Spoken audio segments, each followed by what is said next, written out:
आज भारतीय मजदूर संघ के जो पदाधिकारी हैं उनके साथ आज कुछ विषयों के ऊपर चर्चा हुई है। उनकी कुछ मांगें थी, कुछ मांगों के ऊपर विचार करने के लिए कहा है, कुछ मांगें पूरी भी हुई हैं। उसके ऊपर सार्थक चर्चा उनसे हुई है। जो हमारे कॉन्ट्रैक्चुअल कर्मचारी थे या कुछ अन्य और कर्मचारी थे, कुछ कोऑपरेटिव के शुगर मिल्स के कर्मचारियों के बारे में, या हमारे अन्य जो पब्लिक हेल्थ के कर्मचारी थे, उन सब को लेकर के चर्चा हुई है। सार्थक चर्चा हुई है। मैंने जैसे कहा भी है कि कुछ मुद्दों के ऊपर सहमति बनी है, कुछ को हमने विचार के लिए रखा है। हाई परचेज कमेटी की मीटिंग भी आज हुई थी, क्योंकि एक हमारा यमुनानगर में जो सुपर क्रिटिकल यूनिट की स्थापना होनी है, उसको लेकर के इन्वायरमेंट की जो क्लियरेंस थी वो क्लियर हो गई है। जो भारत सरकार की कंपनी है BHEL को ये यूनिट स्थापित करने का आज जिम्मा दिया है। 1 अप्रैल से वो शुरू करेंगे और लगभग ये 2.5 वर्ष के अंदर इसको पूरा करेंगे, वर्किंग में आ जाएगा। इसके ऊपर लगभग 7,272 करोड़ रुपए का खर्चा वो लागत आएगी। और इस थर्मल पावर प्लांट में 800 मेगावाट जो कोयला आधारित बिजली का उत्पादन होगा, आज उसको मंजूरी दी गई है। और अभी जो बेमौसमी बरसात हुई है, उस बेमौसमी बरसात के कारण हमने सभी DC से अभी वीडियो कॉन्फ्रेंसिंग पे भी बात किया है और सभी को इस बात के लिए कहा है कि वो अपने अपने ज़िला के अंदर जिस स्थान के ऊपर ओलावृष्टि से किसान का नुकसान हुआ है उसको चिन्हित करके तुरंत भेजें, ताकि उस क्षेत्र का पोर्टल, हम जो क्षतिपूर्ति पोर्टल है उसको तुरंत खोल दें, जिससे किसान उसके ऊपर अपने मुआवजे के लिए वो अप्लाई कर सके और उसकी पूरी लिस्ट भी हमें भेज दें। वो सभी DCs को इस बारे में अवगत कराया है, ताकि हम ये क्षतिपूर्ति पोर्टल वो उसके लिए खोला जाए। हाँ, उसके लिए हमने कहा है कि आप तुरंत ही कल तक हमें सारी जानकारी अवेलेबल करा दें और उसके बाद ये क्षतिपूर्ति पोर्टल हम खोलेंगे। मुझे बताओ। नकल के मुद्दे पर कल भूपेंद्र हुड्डा कह रहे थे, बड़ा आरोप जो है सरकार के ऊपर लगाया है। अब हमेशा किसी तरीके से जो है नकल होती रहती है, हर बात में पब्लिक और नकल जो है सरकार में। नहीं, देखिए, आपके 2 विषय आपने कहे हैं। पेपर लीक का आपने कहा है, ये पेपर लीक नहीं है, पेपर आउट हुआ है। एक सेंटर से पेपर आउट हुआ है, किसी बच्चे ने पेपर बाहर दिया, उसका व्हाट्सएप बाहर चला गया और इस बात को हमने गंभीरता से लिया है। आज इसको लेकर के हमने बैठक में उच्च अधिकारियों में बैठ करके चर्चा की है। सभी DCs SPs को भी इसके लिए निर्देशित किया है और हमने ये कहा है कि सरकार की जो क्रेडिबिलिटी है उसके ऊपर कोई सवालिया निशान नहीं होना चाहिए। अगर किसी ने गलत किसी के क्षेत्र के अंदर हुआ है, हमने उसको भी गंभीरता से लिया है और उसके अंदर हमने जो संज्ञान लिया है, हमने कार्रवाई की है सरकारी स्कूलों के 4 इन्विजिलेटर्स और प्राइवेट स्कूल के 1 इन्विजिलेटर्स के खिलाफ एफआईआर दर्ज कराई है, जिनमें सरकारी स्कूल के गोपाल दत्त, शौकत अली, रकमुद्दीन, प्रीति रानी, प्राइवेट स्कूल की ममता, चारों सरकारी स्कूल के इन्विजिलेटर्स को निलंबित कर दिया है। ये उसके ऊपर हमने कार्रवाई की है। और हमने 2 सेंटर सुपरवाइजर, बड़ी कार्रवाई की है। 2 सेंटर सुपरवाइजर संजीव कुमार, सत्यनारायण को भी निलंबित किया है, क्योंकि उनकी जिम्मेवारी है। और इन मामलों में विभिन्न केंद्रों पर नकल करवाने अथवा पेपर परीक्षा केंद्र से बाहर निकलने के आरोप में अभी तक 4 बाहरी व्यक्तियों और 8 जो बच्चे थे पेपर दे रहे थे, उनके खिलाफ भी कार्रवाई एफआईआर दर्ज हुई है। इस मामले की जांच जारी है। हमने कहा है कि इसकी और डीपली जांच करें। आगे हमने सभी एसपीस और डीसीस को इसके लिए सुनिश्चित किया है कि अपने अपने जिला के अंदर वो इस बात को सुनिश्चित करेंगे कि कहीं पर भी परीक्षा केंद्र के समीप कोई व्यक्ति न जाए, 500 मीटर की दूरी से बाहर व्यक्ति रहे। अगर कहीं पर भी इस प्रकार की शिकायत मिलती है तो उसका जिम्मेवार वहां का प्रशासन होगा। और उस बात को ध्यान में रखते हुए हमने जहां पर ये काम हुआ है उसमें हमने अभी तक 25 पुलिस अधिकारियों व कर्मचारी उसमें दोषी हमें मिले हैं, जो हमारी प्राथमिक जांच थी। सभी 25 पुलिस अधिकारियों व कर्मचारियों को सस्पेंड करने के आदेश दिए गए हैं कि उनको तुरंत प्रभाव से सस्पेंड किया जाए, जिसमें 4 डीएसपी हैं और 3 एसएचओ शामिल हैं। उनके टेरिटरी के अंदर इस प्रकार का घटनाक्रम हुआ है। सरकार ने इसको सख्ताई से लिया है, क्योंकि इसके ऊपर हमारी सरकार 0 टॉलरेंस के ऊपर काम कर रही है और हम इस प्रकार की कोई भी बात को बर्दाश्त नहीं करेंगे। 4 डीएसपी और 3 एसएचओस को हमने सस्पेंड किया है और इसके साथ साथ हमने जो पुलिस के वहां कर्मचारी लगे हुए थे उनको भी सस्पेंड करने के आदेश दिए हैं।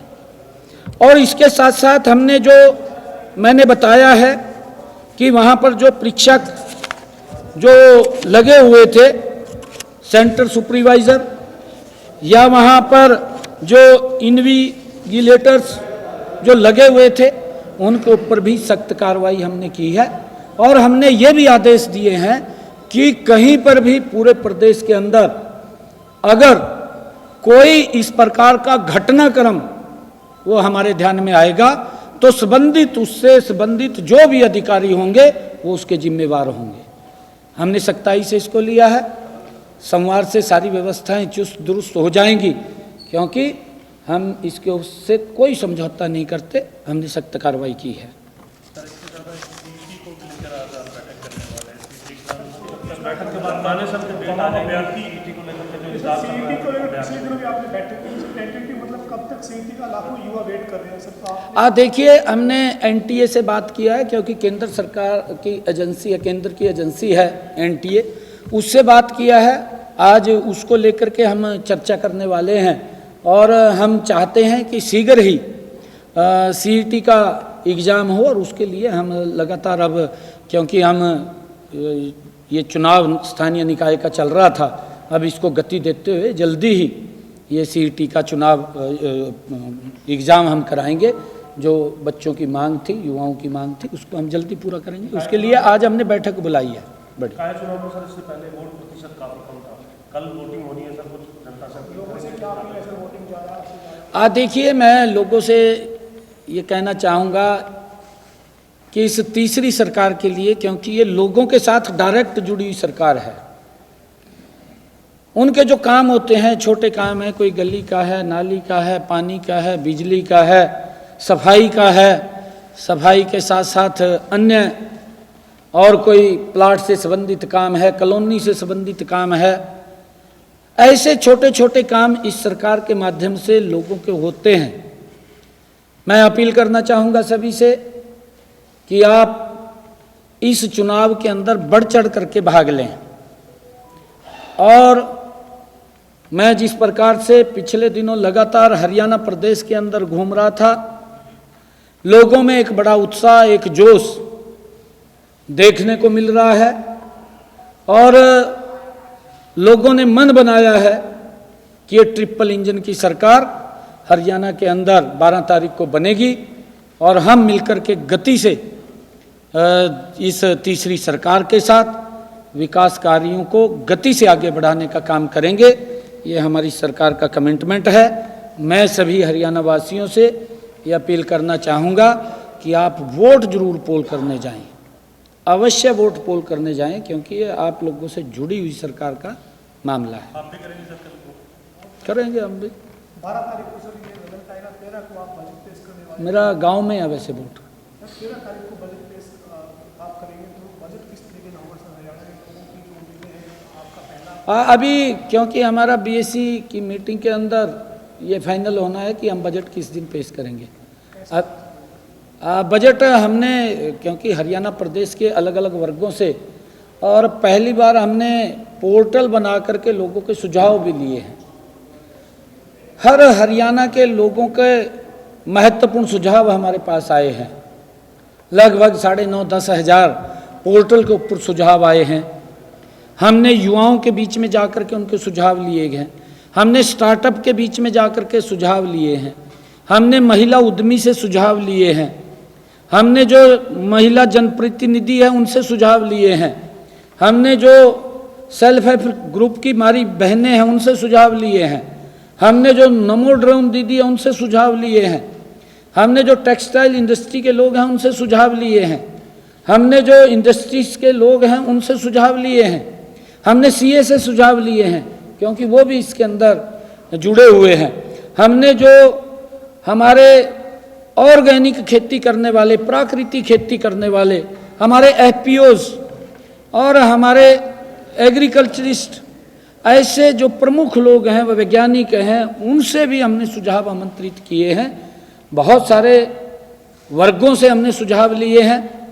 3 तारीख को हमने हमारे हरियाणा के जो विधायकगण हैं उनके साथ भी हमने बैठना है प्री बजट को लेकर के, और 3 तारीख को हम विधायकों से भी सुझाव आमंत्रित करेंगे, उनके भी सुझाव हमारे पास आएंगे। तो उन सब को इस बजट के अंदर समाहित करके ये हरियाणा प्रदेश के 2 करोड़ 80 लाख लोगों की आकांक्षाओं अपेक्षाओं का बजट होगा। हमारी आदरणीय मोदी जी के नेतृत्व के अंदर नॉन स्टॉप ये तीसरी सरकार का ये पहला बजट होगा और ये हरियाणा की अपेक्षाओं आकांक्षाओं के ऊपर खरा उतरेगा। हमारी कर्जा बढ़ रहा है सरकार का, कुछ कर्जा कम हो, इसकी मैनेजमेंट होगी इस बजट के अंदर, किस तरीके से इसको कम किया जाएगा, सरकार कर्ज का बोझ बढ़ रहा है? नहीं, देखिए ये ऐसा नहीं है।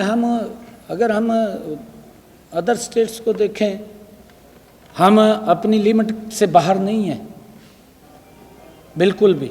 और अगर आप देखेंगे 2014 के पहले का हरियाणा, 2025 का हरियाणा, जमीन आसमान का अंतर है। हुड्डा साहब तो ये चाहते हैं कि पुराने वाले ज़माने में भी लोग उसी एक बीड़ी सी गली में चलते रहा। अब तो सड़कें चौड़ी हो गई हैं, पहले तो टाइट थी बहुत, वो सोचते नहीं थे भी इनको चौड़ा करना है। अब लोगों के रास्ते भी सरल हो रहे हैं, लोगों को सुविधाएं मिल रही हैं। हर प्रकार की सुविधा आज लोगों तक पहुंचाने का जो हमारी सरकार का कमिटमेंट है, समान रूप से हरियाणा प्रदेश का विकास, किसी क्षेत्र की अनदेखी नहीं है। हर क्षेत्र के अंदर समान रूप से विकास और गति से विकास, ये पिछले 10 वर्षों के अंदर हमारी सरकार ने सुनिश्चित किया है।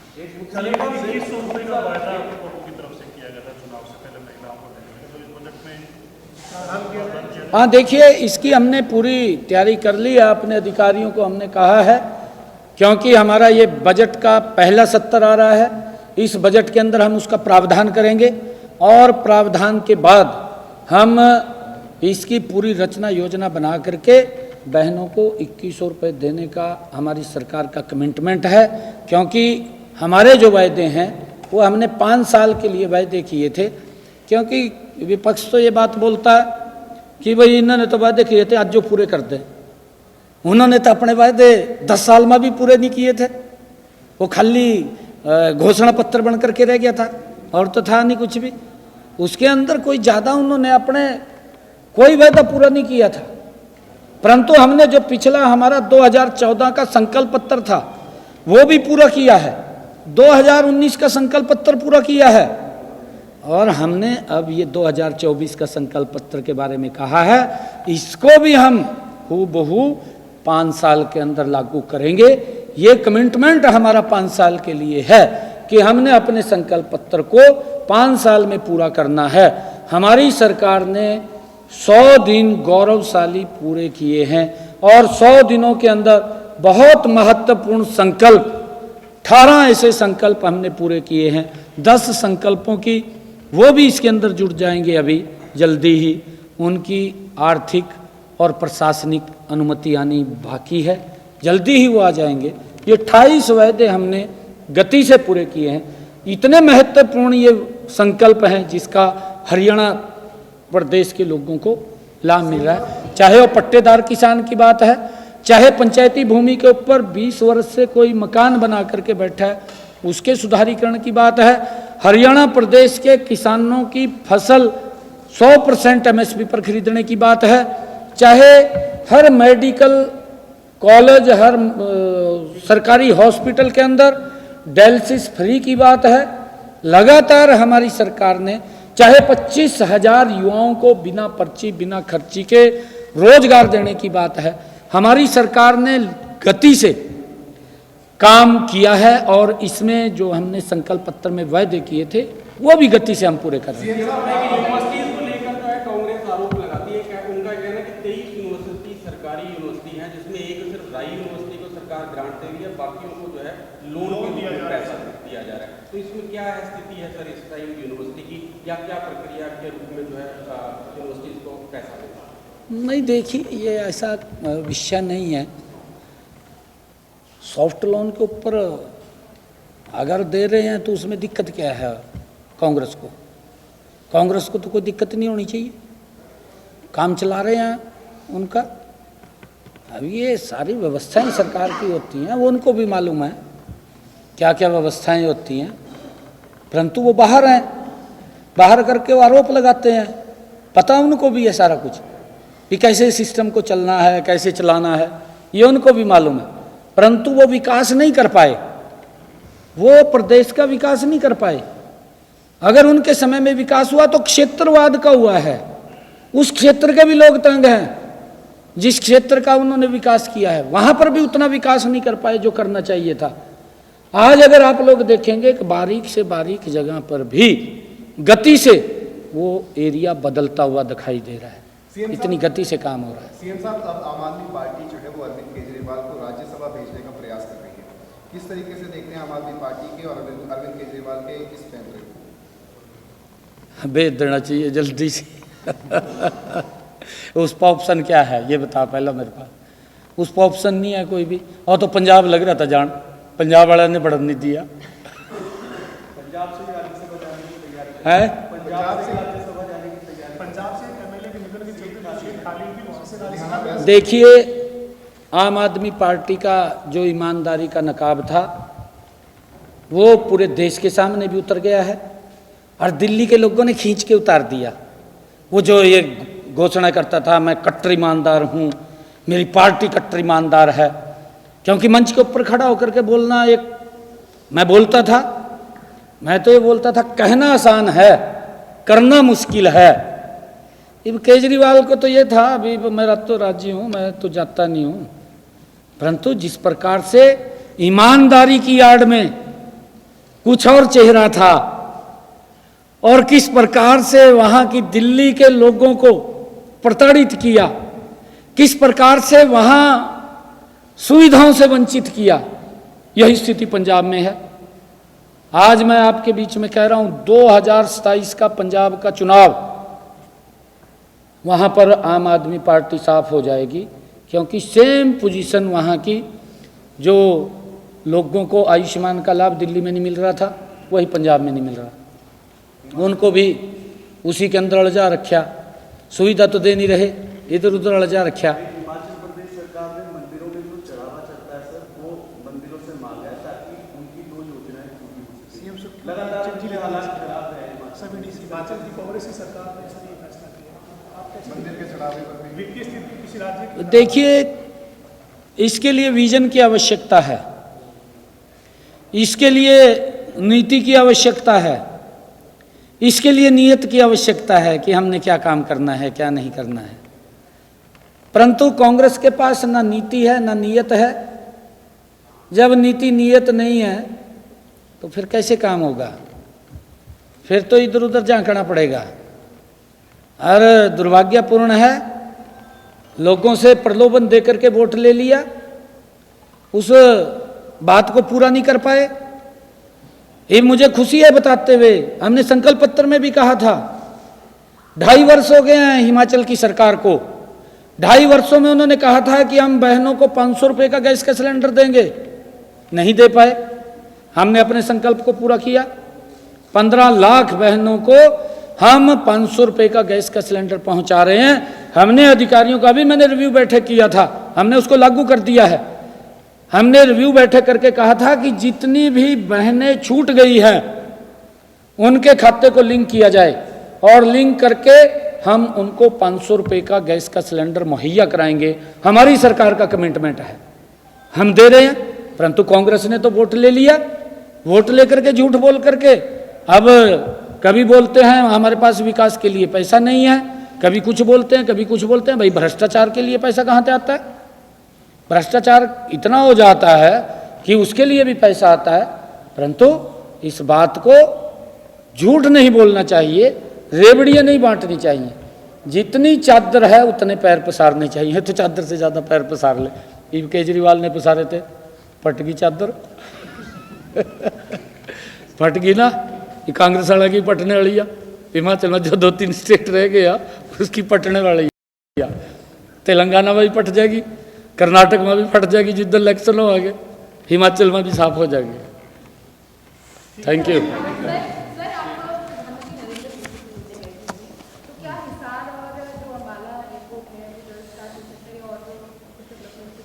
आदरणीय प्रधानमंत्री जी ने काफ़ी, मेरे ख्याल से 40 मिनट तक बातचीत करते रहे। हरियाणा के हर मुद्दे के ऊपर उन्होंने चर्चा की है।